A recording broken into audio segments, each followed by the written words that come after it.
Hello friends, இன்றைக்கி நம்ம என்ன பார்க்க போகிறோம்னா டெய்லி கான்வர்சேஷன் சென்டென்ஸ் தான் பார்க்க போகிறோம்.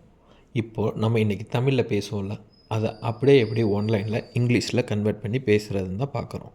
வாங்க வீடியோவில் போய் பார்க்கலாம். இந்த வீடியோவில் நம்ம மெயினாக பார்க்க போகிறது குட் ஹேவை எப்படி யூஸ் பண்ணுறதுன்னு தான். சரிங்களா? குட் ஹேவ்ன்றது பாஸ்ட் டென்ஸில் ஒரு வேலையை செஞ்சுருக்கலாம், அந்த மாதிரி இடத்துல தான் நம்ம குட் ஹேவ் யூஸ் பண்ணணும். குட் ஹேவ் யூஸ் பண்ணுறதுக்கு ஒரு ஃபார்மேட் இருக்குது.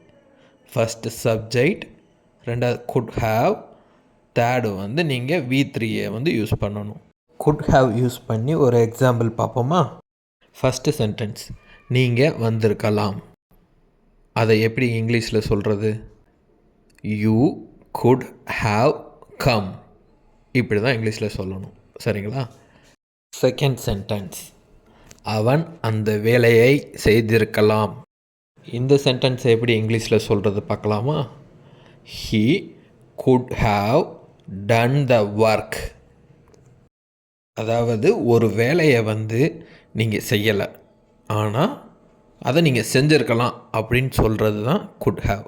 இப்போது எக்ஸாம்பிள், நீங்கள் நேற்று ஒரு பார்ட்டிக்கு வரலை, ஆனால் வந்திருக்கலாம் அப்படின்னு சொல்கிறாங்களா? இந்த மாதிரி இடத்துல தான் நம்ம குட் ஹேவை யூஸ் பண்ணி பேச முடியும். இந்த வீடியோ உங்களுக்கு பிடிச்சிருந்துச்சுன்னா லைக் பண்ணி சப்ஸ்கிரைப் பண்ணுங்கள்.